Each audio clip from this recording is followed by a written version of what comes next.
अस्सलामु अलैकुम रहमतुल्लाह नाजरीन, मिली डाइजेस्ट की बिल्कुल नई पेशकश खबरनामा में आपका इस्तकबाल है। मैं आपका मेजबान मुबारक उमरी। खबरनामा में हम जानेंगे दिन भर की इलाकाई, रियासती और मुल्क की बड़ी खबरें एक वीडियो में। तो आगे बढ़ने से पहले अगर आप चैनल पर नए हैं तो सब्सक्राइब कर लें। खबरों को बर वक्त जानने के लिए बेल आइकन भी प्रेस करें और दूसरों के साथ शेयर करें। अब रुख करते हैं खबरों की तरफ। कर्नाटक के स्कूल सिलेबस में गीता को शामिल किए जाने पर कर्नाटक के रियासती वजीर तालीम बीसी नागेश ने कहा कि कुरान मजहबी किताब है जबकि गीता नहीं है। ये देवता की पूजा करने या किसी तरह की मजहबी रसूमात की बात नहीं करती। बताओ, इतने सालों से हम यही समझते रहे कि गीता हिंदू मजहब की तालीम देने वाली किताब है, वो अचानक से अब एक मोटिवेशनल बुक बन गई है। अगर यही बात कोई दूसरे मजहब वाला कहता तो क्या होता, यह आप बेहतर समझते हैं। उनके मुताबिक ये एक अखलाकी चीज है जो तलबा को तहरीक देती है और तहरीक आजादी के दौरान भी लोगों ने मुकाबले करने के लिए गीता से तहरीक हासिल की थी। कर्नाटक के तालीमी इदारों में हिजाब पर आयद पाबंदी के खिलाफ सुप्रीम कोर्ट में दाखिल अर्जी पर आज एक बार फिर समाअत हुई और अर्जी गुजार के वकील की तरफ से कई तरह के दलाइल पेश किए गए। आज समाअत के दौरान वकील दुष्यंत दवे ने अपनी बात रखते हुए हिंदुस्तान के मुस्लिम हुक्मरानों अकबर से लेकर औरंगजेब तक की मिसालें पेश की और ये जाहिर करने की कोशिश की कि मुसलमानों के लिए हिजाब कितना अहम है। साथ ही उन्होंने कुछ सरकर्दा बीजेपी लीडरों की हिंदू बीवियों का भी जिक्र किया। अपनी बात को मजबूती के साथ पेश करते हुए दुष्यंत दवे ने कहा कि उस लिबास के बारे में नहीं है, हम फौजी स्कूलों या नाजी स्कूलों के रेजिमेंट की बात नहीं कर रहे हैं, हम यहाँ प्री यूनिवर्सिटी कॉलेजों के बारे में बात कर रहे हैं। वो मजीद कहते हैं कि आइन खुलेपन, आजादी की बात करता है जबकि हुकूमतें पाबंदी की। यहाँ बात सिर्फ बराबरी की नहीं है बल्कि साथ जिंदगी गुजारने पर भी जाहिर किए जाने वाले एतराजात पर है। इन्फोर्समेंट डायरेक्टोरेट ईडी ने आम आदमी पार्टी के रुकन असेंबली दुर्गेश पाठक को एक्साइज पॉलिसी मामले में हाजिर होने को कहा। ईडी के समन पर रद्दअमल जाहिर करते हुए दिल्ली के नायब वजीर आला मनीष सिसोदिया ने ट्वीट करते हुए लिखा कि ईडी ने आपके एमसीडी इलेक्शन इंचार्ज दुर्गेश पाठक को तलब किया है। हमारे एमसीडी इलेक्शन इंचार्ज का दिल्ली हुकूमत की शराब पॉलिसी से क्या लेना देना है? क्या उनका टारगेट शराब पॉलिसी है या एमसीडी इंतखाब? आम आदमी पार्टी एमएलए और पार्टी तर्जुमान सौरभ भारद्वाज ने कहा कि ईडी के जरिए दुर्गेश पाठक को तलब किए जाने का मतलब वाज़ेह है कि एमसीडी इंतखाब होने वाले हैं। साथ ही आप लीडर आतिशी ने ट्वीट किया कि आप एमसीडी के इलेक्शन इंचार्ज दुर्गेश पाठक को ईडी का समन वाज़ेह करता है कि शराब पॉलिसी पर जांच सिर्फ बहाना है।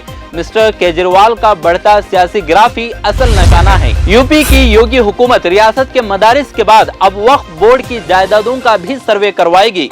वजीर आला योगी आदित्यनाथ ने 1 माह के अंदर सर्वे पूरा करवाने और रिपोर्ट सौंपने का हुक्म दिया है। साथ ही उन्होंने अहकामात दिए हैं कि वक्फ बोर्ड की जायदादों को आमदनी के रिकॉर्ड में दर्ज किया जाए। इतना ही नहीं, पूरे सूबे के 75 अजला में जितनी भी जमीनें हैं उन्हें वक्फ के नाम से आमदनी के रिकॉर्ड में दर्ज कराया जाए। इस सर्वे के दौरान वक्फ बोर्ड की जायदादों की पूरी जानकारी दस्तयाब करानी होगी। इसके पीछे हुकूमत की मंशा वक्फ प्रॉपर्टी और गैर कानूनी कब्जे और फरोख्त को रोकने की है। कुछ शक नहीं बचता कि इस कड़ी का अगला मरहला मुसलमानों के घर ही हैं। एनआरसी नहीं हुआ तो क्या सर्वे के दौरान ताउन तो कर सकते हैं। हुक्म के मुताबिक यूपी में सूबे के सभी अजला में शिया और सुन्नी वक्फ बोर्डों की जांच होगी। साथ ही हुकूमत ने महकमे महसूलात के साल 1989 के सरकारी हुक्म को भी मनसूख करते हुए जांच 1 माह में मुकम्मल करने के अहकामात सभी अजला को दे दिए हैं। नोएडा सेक्टर 21 में मौजूद जल वायु विहार सोसाइटी की 4 दीवारी मुनहदिम होने की इत्तला मिली है। सुबह के वक्त पेश आने वाले इस वाकये में कई लोग मलबे में फंस गए हैं। पुलिस और फायर डिपार्टमेंट की टीमें मौके पर मौजूद हैं। जिला मजिस्ट्रेट ने 4 अफराद की हलाकत की तस्दीक की है। इलेक्शन कमीशन ऑफ इंडिया सियासी जमातों को हासिल होने वाले कैश की ज्यादा से ज्यादा हद में कमी करने की तैयारी कर रहा है। इलेक्शन कमीशन ने वजारत कानून से सिफारिश की है कि सियासी जमातों को हासिल होने वाले कैश गिफ्ट की हद 20,000 से कम करके 2,000 कर दी जाए। इसके अलावा chief election commissioner Rajiv Kumar ने मौजूदा अवामी नुमाइंदगी कानून में कुछ चेंजेस की भी सिफारिश की है।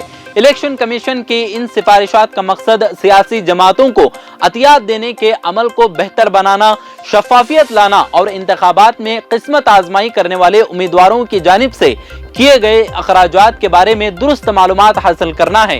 ये इक़दाम ऐसे वक्त में सामने आया है जब हाल ही में 284 डिफॉल्ट सियासी जमातों को फहरिस्त से हटा दिया गया है। कश्मीर में 2 थिएटर्स खोले गए हैं जिसका मीडिया में काफी तस्करा हो रहा है।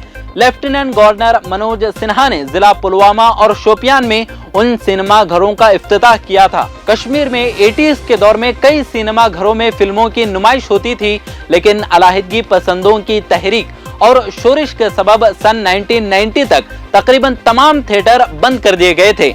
इस तरह तकरीबन 23 बरस बाद कश्मीर में सिनेमा घर फिर से खोले जा रहे हैं। आजाद भारत में ऐसा शायद पहली बार हो रहा है कि किसी इलाके में हुकूमत ने खुद थिएटर चलाने के लिए उसकी तामीर शुरू की हो। आमतौर पर ऐसे तमाम प्लेसेस पर्सनल मिल्कियत से चलते हैं, तो फिर कश्मीर में हुकूमत ने खुद सिनेमा घर चलाने का क्यों सोचा है?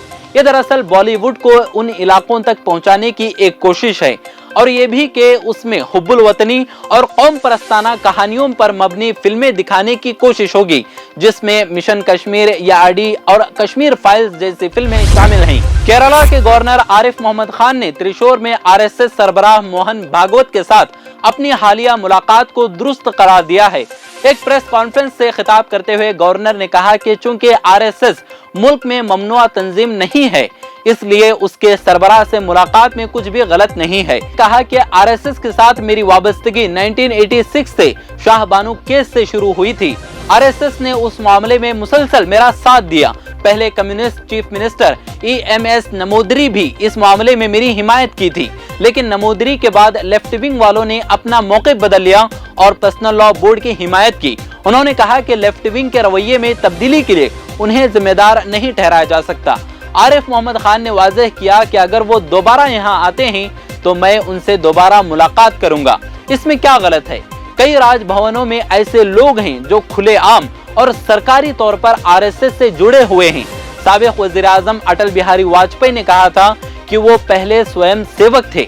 पंडित नेहरू ने नई दिल्ली में यौम जमहूरिया परेड के लिए आरएसएस को मदऊ किया था, तो आरएसएस लीडर से मुलाकात में क्या मसला है? इसी बात से आप अंदाजा लगा सकते हैं कि केरला गवर्नर आरिफ मोहम्मद खान कौन है। सिर्फ नाम में मोहम्मद आ जाने से वो कौम का रहनुमा नहीं हो जाता। आखिर में नाज़रीन, इस नई पेशकश के बारे में आपकी क्या राय है? कमेंट्स में हमें जरूर आगाह करें। अगर आपको ये पेशकश पसंद आती है तो अपने दोस्तों अहबाब के साथ शेयर करके हमारा हौसला बढ़ाएं। मिलते हैं अगली वीडियो में, तब तक खुश रहें, आबाद रहें। अगर आपने चैनल को सब्सक्राइब नहीं किया है तो जरूर सब्सक्राइब करें, बेल आइकन भी प्रेस करें ताकि खबरें आप तक बर वक्त पहुंच सकें। मजीद अपडेट्स के लिए आप व्हाट्सएप ग्रुप भी ज्वाइन कर सकते हैं, लिंक डिस्क्रिप्शन में मौजूद है।